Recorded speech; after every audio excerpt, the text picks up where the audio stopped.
Hey guys, it is Kayla Waller with Waller Adventures, and I got Susie with me. And we are on the way to the Colonial quarters, which is in St. Augustine on St. George Street. So stick around and check it out.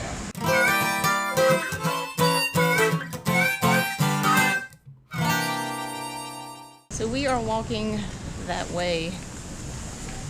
There is an entrance on the other side. It's right beside the Pirate Museum. But there's also an entrance on St. George Street. But what this is you go back in time and see how people lived during the colonial era. And it's going to be really cool. And I can't wait. So the back entrance is closed, so we have to come to the front. But the front looks like this. Whew. Here's the watchtower. It says St. Augustine Colonial Experience Living History Tour, Colonial Quarters. So let's go. My name is Ellie, and I'm going to be your guide for today. It's a pretty informal tour. You won't need to keep your arms and legs inside the trolley or anything like that. As we go through some things, I will point out to you in more detail than others. That's just because some things you get to explore on your own, if you would like. I'll let you know what's what as we go through, and then you can decide if you want to check those things out after the tour or during. You're not held hostage. Just know that if enough of you wander off and don't come back, so will I. So, the best place to start is the beginning. We will do that. In 1513, when Ponce de Leon discovers Florida, I'm using the sarcastic air quotes just because people had lived here for like 12,000 years. So when he gets here, there is no air conditioning, there is no Disney World, there is no reason to stay. What there is a whole lot of swamp. That is filled with gators, snakes, spiders, mosquitoes, and bugs we still don't have names for today, except for words that I can't say on a family tour. So Juan Ponce de Leon looks around and goes, this place is icky and actively trying to kill me. I want to go home. I set up a colony. We're good, right? And the King of Spain actually said, yeah, that was your job. You did it. You are good. You can leave. Here's the thing. When we talk about Florida back then, we mean here, like they were here. But they think they have found a new continent different from where Christopher Columbus thought he was, which was also someplace else. So they think here goes all the way out to Louisiana and as far up as what is now Maine. That's a huge chunk of land to just stick your flag in and walk away from. If you do that, no one respects your claim. So about 50 years later, a Frenchman named Jean Ribault comes along. He is a Huguenot, a French Protestant, at a time when France is fiercely Catholic. It's not actually optional. Jean Ribault and about 500 of his friends decide options would be nice. The swamp seems like it would have those. So right around where Jacksonville is today, that's where they set up Fort Caroline. That might have been okay, except France and Spain hated each other's guts. So when the King of Spain finds out that these cheese-eating French people are on his horrible reject colony, he is not into it. So he calls the baddest dude Spain has. Don Pedro Menendez de Avilés, whose name is my favorite to say in this entire program. Do you want to say it? Everyone stare at this kid. He'll love that. No, I'm kidding.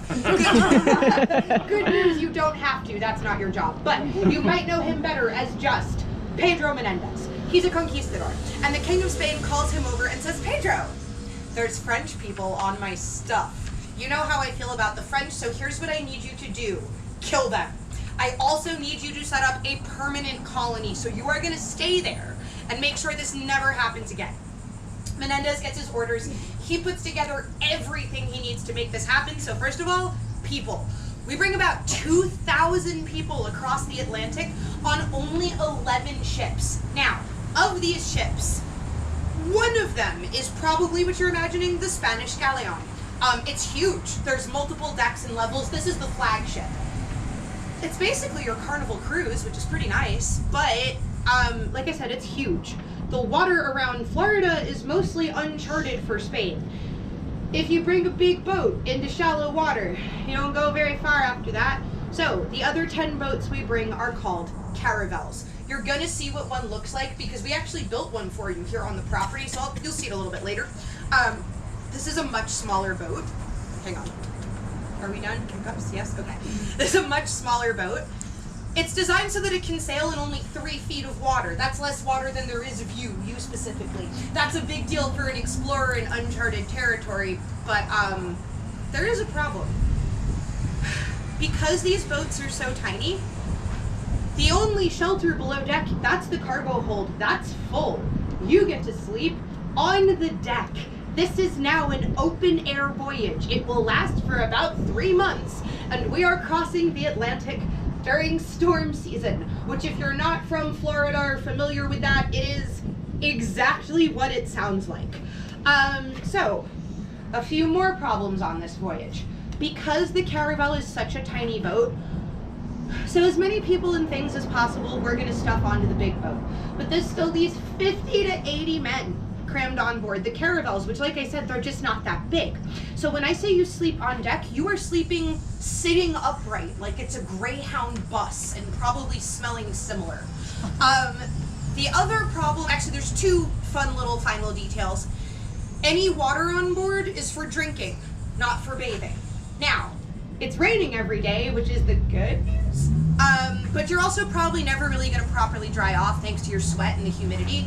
So by the time you arrive to the New World, you're probably sporting your very own shiitake colony. But there's also the fact that we have to bring our farm animals with us. Is anybody here from Florida? Okay, cool. And even if you're just visiting from actually anywhere in the southeast, like Georgia or South Carolina, you might be familiar with feral hogs. These are Eurasian feral hogs. They were brought over by the Spanish, so even if you're living in another state, you can blame us for that too. By the way, those hogs are very much still here, destroying, here as well in Florida, destroying environment and agriculture. You guys, I don't know how long you've been in this part of Florida or if you're exploring much, but you're on A1A right now, like that highway there. It's nothing but beautiful state parks dotting it all over. So my favorite park has a trail, it's a boardwalk over salt marsh.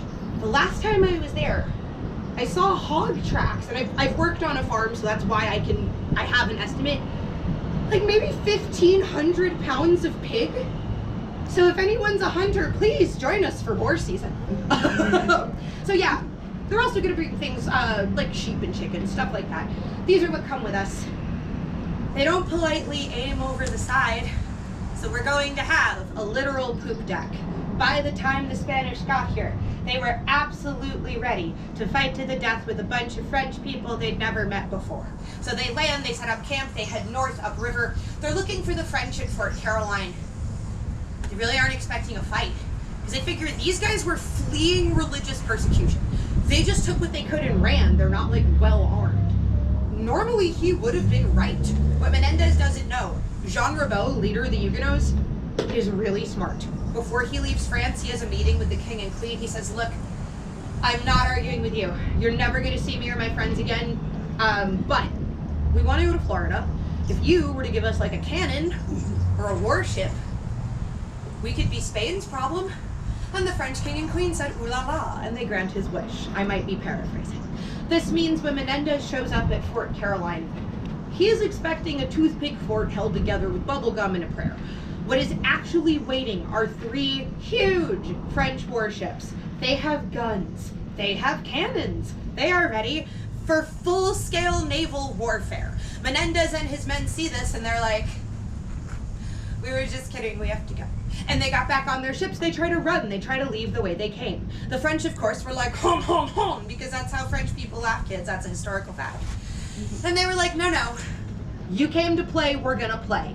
They start to chase Menendez and his men down. They almost catch him when a hurricane whips up. So, here's where it all just kind of comes down to dumb luck. Because of the boats the Spanish are in, because of the caravels, they're designed to park on the beach. Menendez parks the boats, it saves his boats, it saves his men. He takes everyone, they march north.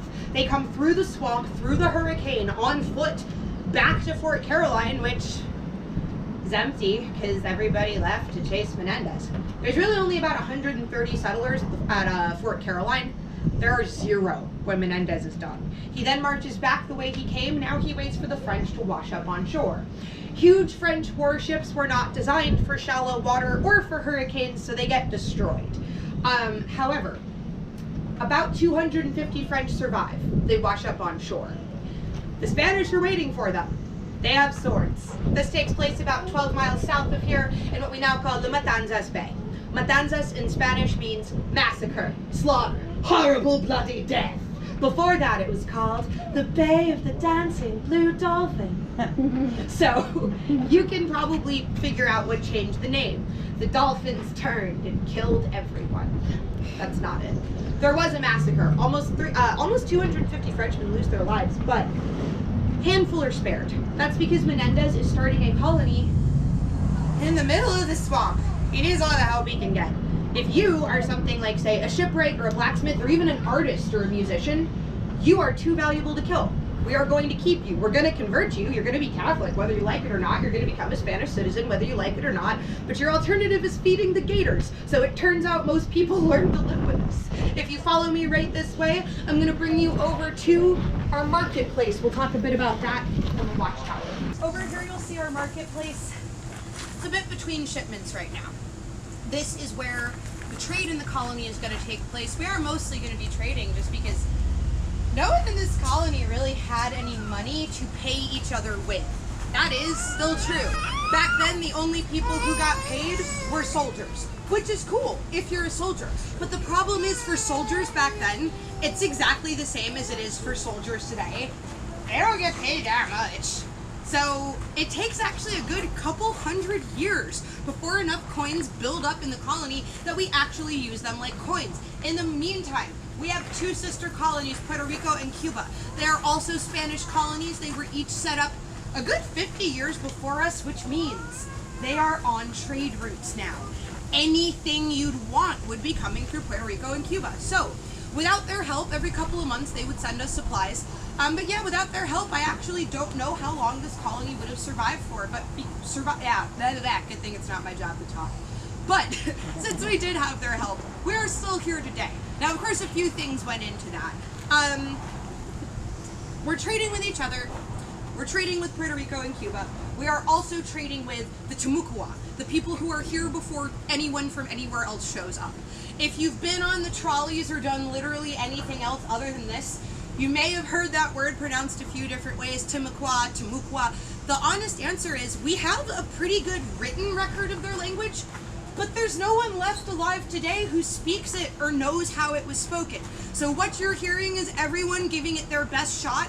I have no clue if I'm any closer than anyone else. That's just my guess. Sorry. So this is who we're trading with. This is how we're sort of getting established, and we're doing pretty well. We're attracting attention, and that's a problem.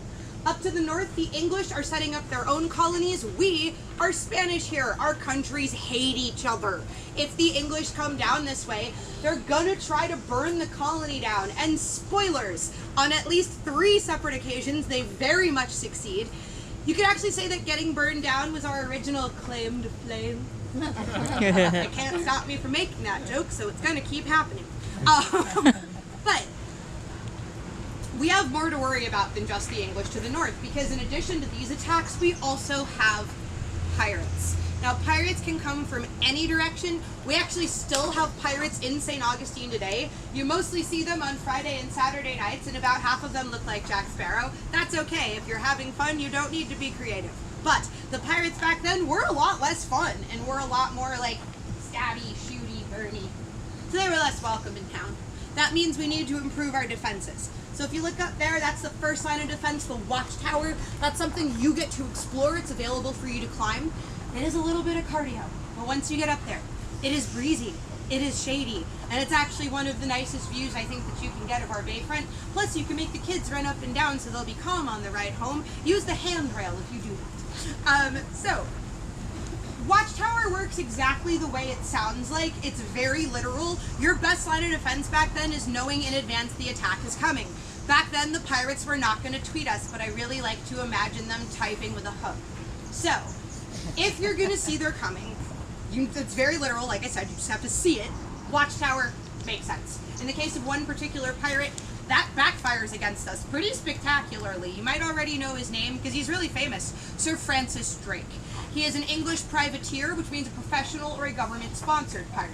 In fairness to England, he is what they would call a naval war hero. If you're on the receiving end of the cannonballs, it's less heroic though, so here we just call him a pirate. He really wasn't looking for us, he just happens to see a watchtower. He decides to check it out, and he finds a nice little Spanish colony ripe for the terrorizing. So he stays for an entire week, pillaging, plundering, looting, burning. Oh boy, does he burn. He burns the fort, made of wood at the time, easier to do. He burns the town, he burns the crops, he even killed our farm animals. He tried to wipe us off the map before there's even a cute little trolley map to put us on. Now fortunately, we are saved by the Timucua. They were kind enough to let us stay in their villages with them until the raid was over, and we owe them a pretty big thank you for lots of reasons, but especially because if they hadn't decided to do that, so everything about the St. Augustine that we have today, a lot of that comes from the Spanish. The name, they landed here on the day of St. Augustine, they were a Catholic society, that comes from the Spanish. A lot of the really old architecture that people come here to see from like the 1700s, that's Spanish. Even the stuff like Flagler College, the Leitner Museum, all of that, that's from the 1880s. It's built in what's known as Spanish Revival style. It's directly referencing the Spanish colonial heritage. I actually don't know what this place would be called or what it would look like without them. So if you look right over there, you will see my blacksmith shop. And if you go around the side, there are benches. Get comfy. I'm stealing more water. I'll pop up inside. So, quick question for the kids in the audience. Do any of you guys enjoy Minecraft? Like crafting mines or anything? Okay, cool. So, Minecraft, that game actually works pretty close to blacksmithing in real life. The only real differences are like some of the stuff that, some of the names we use. So in the game, you know where you have to heat your metal up to use it? That's a furnace in the game, right? So in real life, we would call that a forge.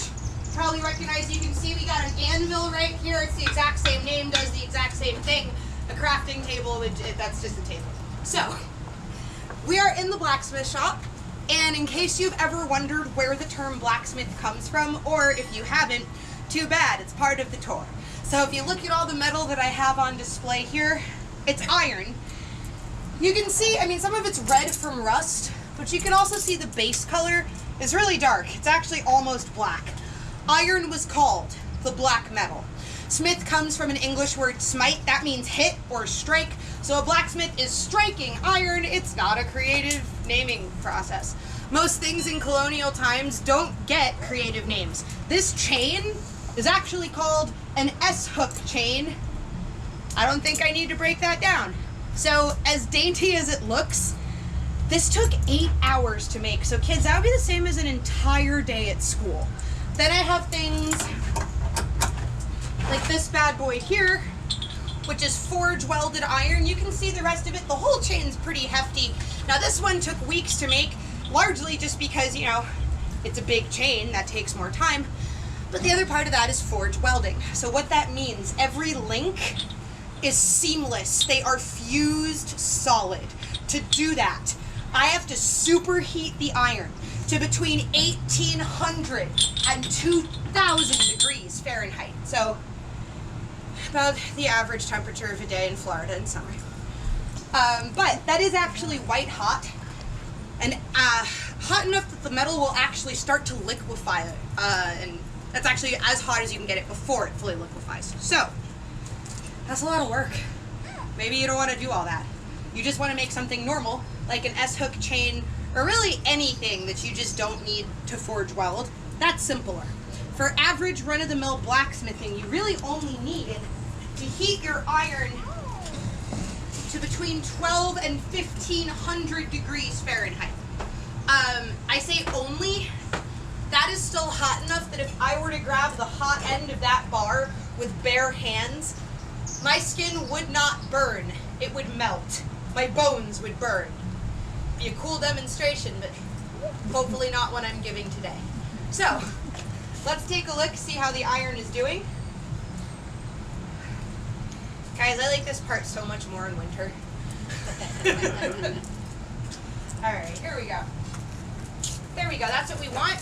I'd put that at probably right about 1500 degrees. So it's certainly hot enough that I can do this. It's okay to be impressed. Now, that stuff I'm knocking off is called slag. This is normal. When you work with iron, bits and pieces will flake off. This is how you make sure it doesn't land on your skin. So, as long as the metal is flowing, I can bend it, shape it, flatten it back out. I can pretty much do what I want with it. It's just that I only have for as long as it glows, really. And you can see it just doesn't last that long. Typically, and it depends on the thickness and temperature of the iron, but typically you get about 45 to 90 seconds to work with it. So, just because the metal stopped glowing, is it safe to touch?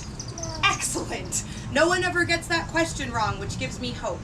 This is what we call black heat. It's iron at its most dangerous. Still about 1,000 degrees Fahrenheit. If I were silly enough to touch this with bare hands, you would hear me make some very undignified noises. So, in the blacksmith shop, it is important that we keep track of what's hot. Speaking of hot, you might notice my fire there is doing just fine, even though up until now, I've really been ignoring it. It's actually because we cheated. There's future tech in the forge. So, it's just an electric fan, and what it does is blow air through the coals, keeps the fire from suffocating. This is useful. I don't have it, though, in colonial times. So, back then, this is stupid, I'm not a role model, kids don't do that. So, back then, there is one way, and one way only, oh God, to get this fire rolling. Oh. That is to work the bellows. So, is a Mediterranean-style forge that has what we call concertina bellows. There are two of them. They work in concert. It's uncreative naming. As long as I don't have a fan in my forge, this is a full-time, all-day job. And it's also pretty much the colonial version of CrossFit. So, it's a lot of work. Now, as long as I'm using this style of forge, and there were other methods, but for this particular one, it can't be a one-person job. Someone has to man that the entire time while someone else is working with the iron. So, this is pretty normal for Spanish blacksmiths, and typically what you'd see in this colony are husband and wife teams. So you would see women blacksmithing, not usually by themselves, but most people weren't really blacksmithing by themselves. Guess what, kids? The main reason we had you back then was to put you to work. So, if your parents were a husband and wife blacksmith team, you are also going to be blacksmiths. They will teach you and it will become part of the family trade. So yeah, you'd see entire families blacksmithing together, but let's say I am a master blacksmith looking to take on an apprentice. And in that case, pretty much any one of these kids would do. So an apprentice back then, you are gonna hit the workforce between the ages of 8 and 10 years old, which your grown-ups look way more excited about than you do. So, here's the thing, the way school worked back then, learning to read and write, that was a fancy rich people thing. So if you were like the governor's children, then yeah, you would go to school, or you'd have a teacher come to you, and you would learn your lessons. But if you're just like us normal peasant folk, you're just gonna learn whatever your parents and your community can teach you. Odds are good, most of the adults that you know in this colony, if you're here in the swamp in the middle of nowhere, it's because things weren't going great in Spain. Odds are good we can't read or write, but we can blacksmith. And that means I can teach you. So, for the first 2 years that you come to work for me, you are just going to work the bellows. That is to buff you up. It's not personal. So, what it is, you may have noticed the hammer that I was using earlier. It's only about maybe 4.5, 5 pounds. It's not my lightest, it's not my heaviest, but I use this more than anything else. It's my gold standard. So, any one of you, even the smallest of you, could pick this up. That's not the problem. The problem is I need you to swing it like a 10-hour shift. Because that's about as long as we average daylight here in Florida. And the way it works, if I have light to conduct a business transaction, my shop is open. Now, the good news is, especially keeping in mind they know you're kids, but even if you were grown-ups, you get to take breaks and eat and drink and rest. It's not like working for Walmart. But even when you get to take your break, you don't get an air-conditioned employee break room or anything. You can do pretty well for yourself putting your feet in the water, catching a breeze, sitting in the shade. But honestly, even your break's probably a bit sweaty, so let's just call it a 10-hour day, because that's probably what it feels like. So, the end of all of that, that is a lot to expect from a random 8-year-old, even if they're scrappy Colonial kids. So, the first 2 years, you will get them big and buff on the bellows. Then they will be able to take on not only my regular hammer, but my 12-pound sledgehammer, which makes me feel like Thor. One last thing I want to talk to you about. Whoop, I should grab my gloves. Like I said, not a role model. One last thing I want to talk to you about before we leave the blacksmith shop is waterproofing. Now, anybody here from Florida? A couple, right? Even if this is your first time here, you may have noticed it's humid. There's a lot of moisture in the air. Actually, Floridians, there is a game that I like to play that I think probably you have played too. It's called Am I Sweating or Is This Condensation? And it starts when you open the door. So, they realize really quickly we have to waterproof our iron.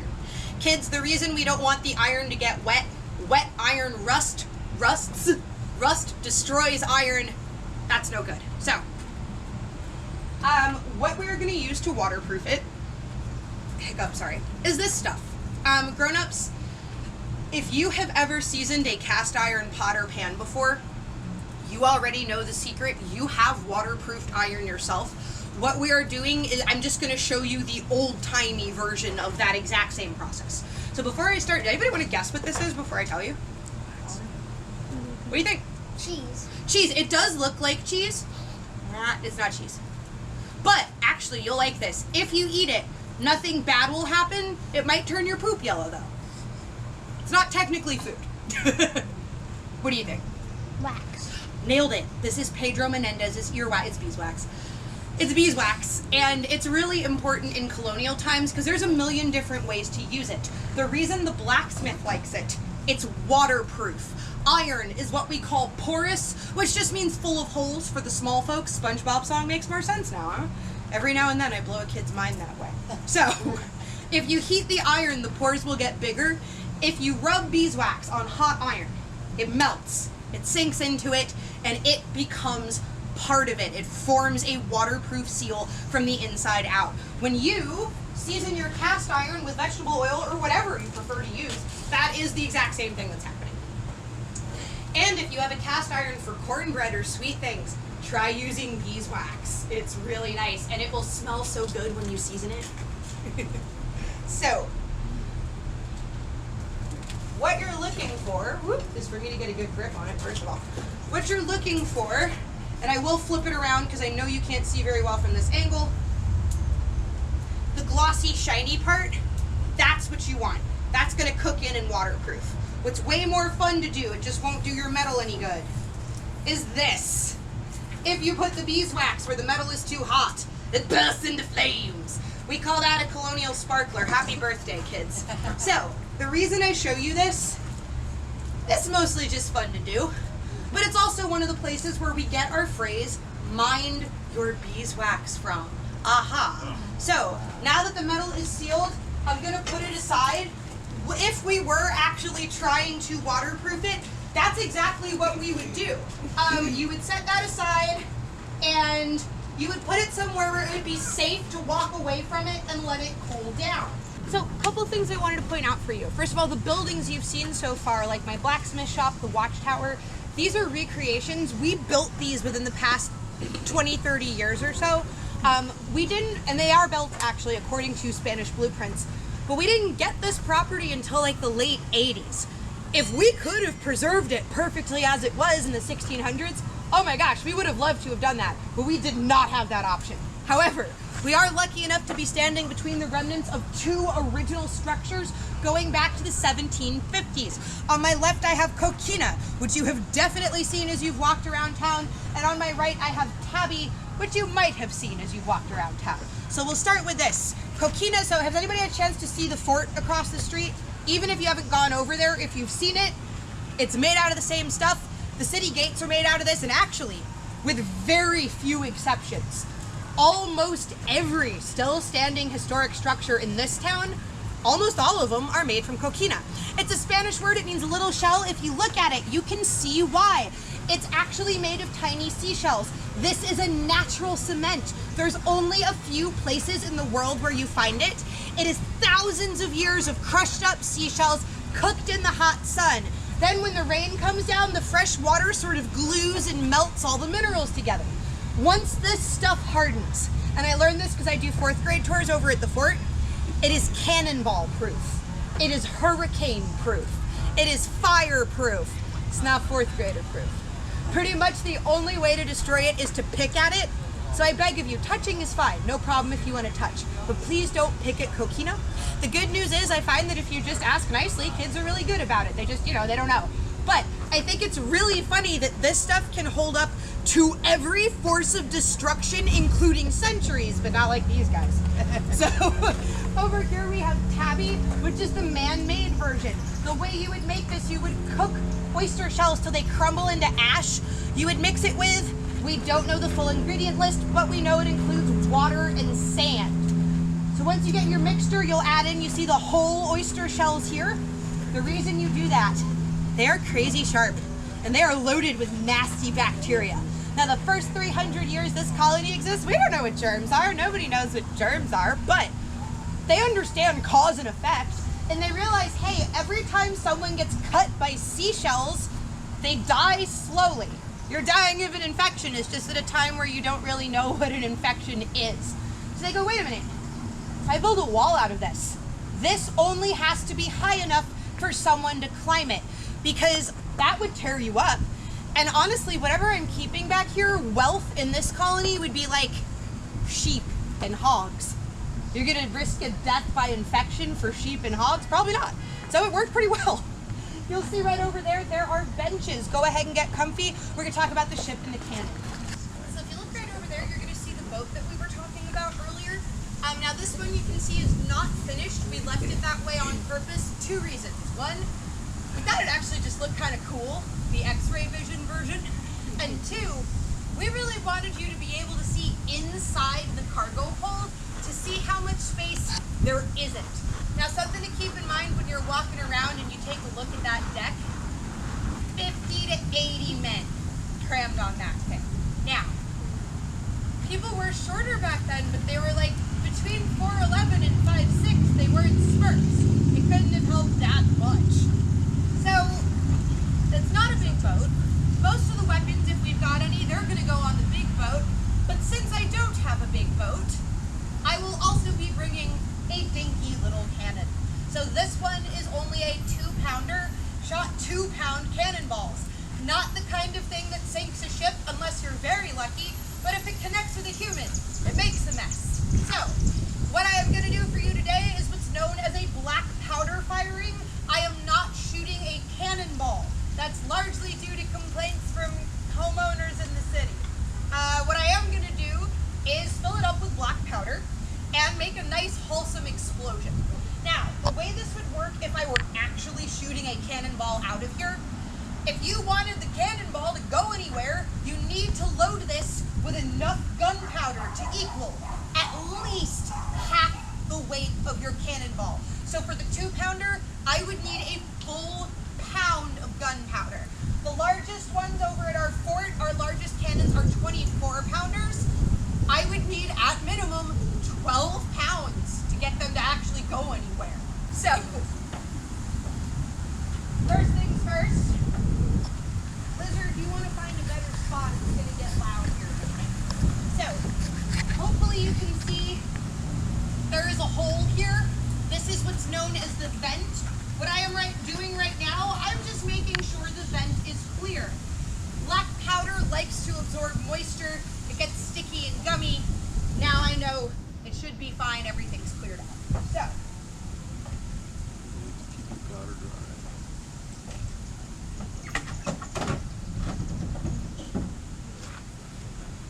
I'm going to need to load some powder. Now, I am not filling this cup. It's actually going to be about half of it. Ooh, this is the chunky gunpowder too. I'm going to go low because it might make a louder noise than I'm expecting. So, not only do I need to load this into the, oh, hang on, there we go. So with this chunky stuff, I forgot, I have to help it a bit. Not only do I need to load this into the vent, I also need to create a small ring of powder around the edge. Now in this case with the chunky stuff, that's actually pretty easy to do. What is happening though, it's already absorbing moisture. So I'm trying to work as quickly as possible. And this is a very real problem they would have had back then as well.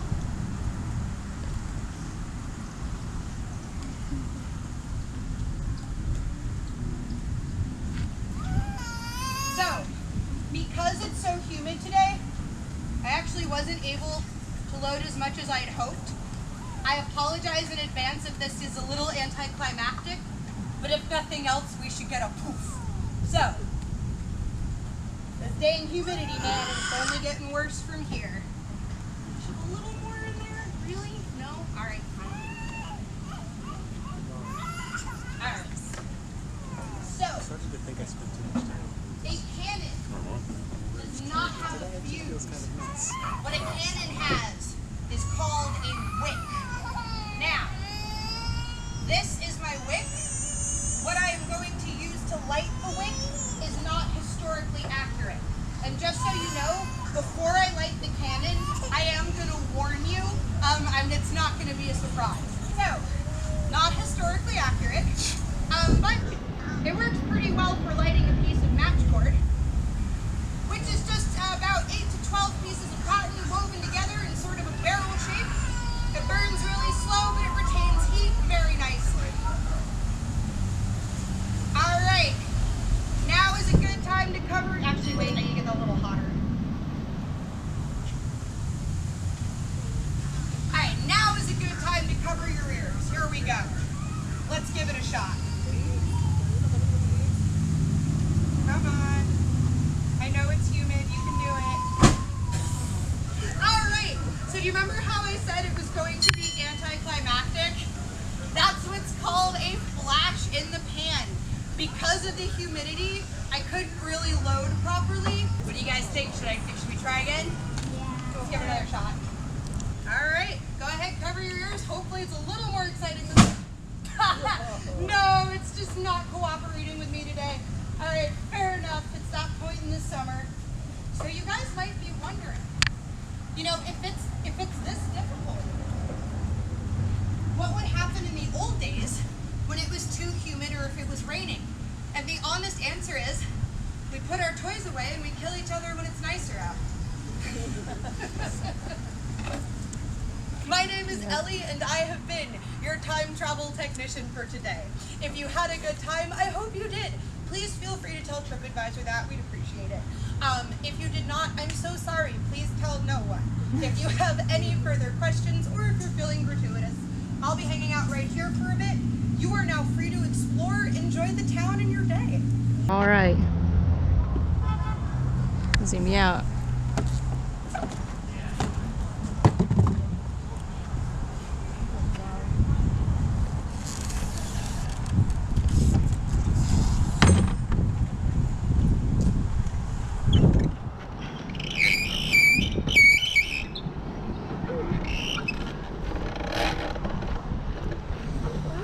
Yeah.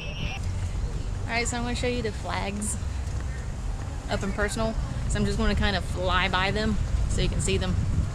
Alright, so the first one starts in 1513. Next one's 1565. 1586. This is 1763. That's when the Florida became a British colony at the end of the French and Indian War. And this one is 1785, after the revolution in Spain took over Florida again. This is 1821, when it became a U.S. territory. 1845, when Florida became the 27th state of the Union. This is 1861, when Florida seceded from the Union. This is 1861. This is the initial designation of the 7-star flag. More states seceded from the Union. And this is the 1868, between 1868 and 1900. Florida state flag consists of a white field with the state seal in the center. Cool. And then now it is the flag today. Somebody else, I see something. Oh, that mannequin scared me. Thought it was a real person for a second. That's cool.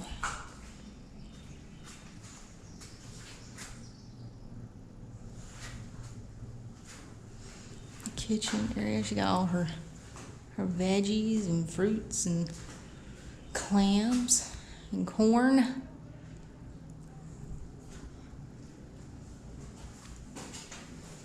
All the furniture. That's what it looked like back in the day. It's another picture of it back in the day.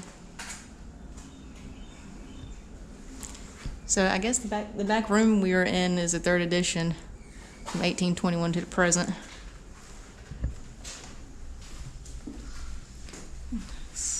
There's another picture of it. Got a map.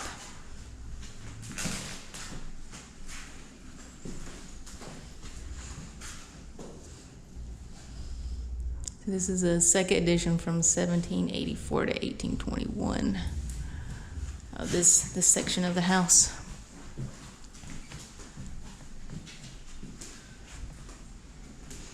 You see the beds and all the cool furniture, the old furniture.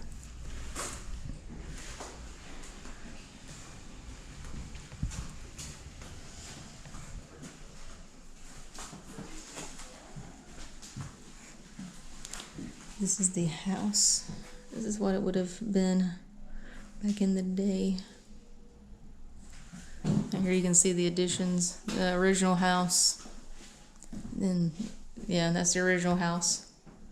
And then the 1st edition, 2nd edition, and then the 3rd edition to present day. So it has grown over time.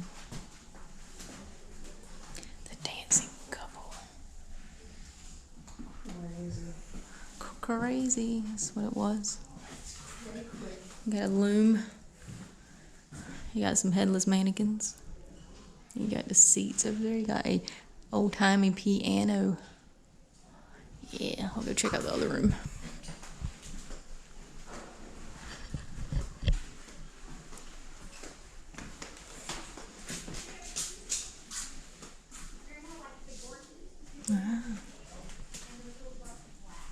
There's a chamber pot. So this is like the original house, this section right here. That bed and little shoes. That's pretty cool. So this is the oldest part of the house. It's from 1740. Alright guys, thanks for joining us on the Colonial Quarters tour. A ton of history. A lot of information to soak in, but it's awesome. I mean, it's what life was back in the colonial time. So if you like this video, make sure you give it a thumbs up. Make sure you're subscribed to the channel. If you're not, hit that subscribe button. If you are, thanks for helping and getting our channel to grow and spreading the Waller Adventures knowledge. We are also on Facebook and Instagram and TikTok now, so check us out on those other social medias. And in the description below, we have a link to our bigger shop where you can get cool Waller Adventures merch. So thanks for watching. See you soon.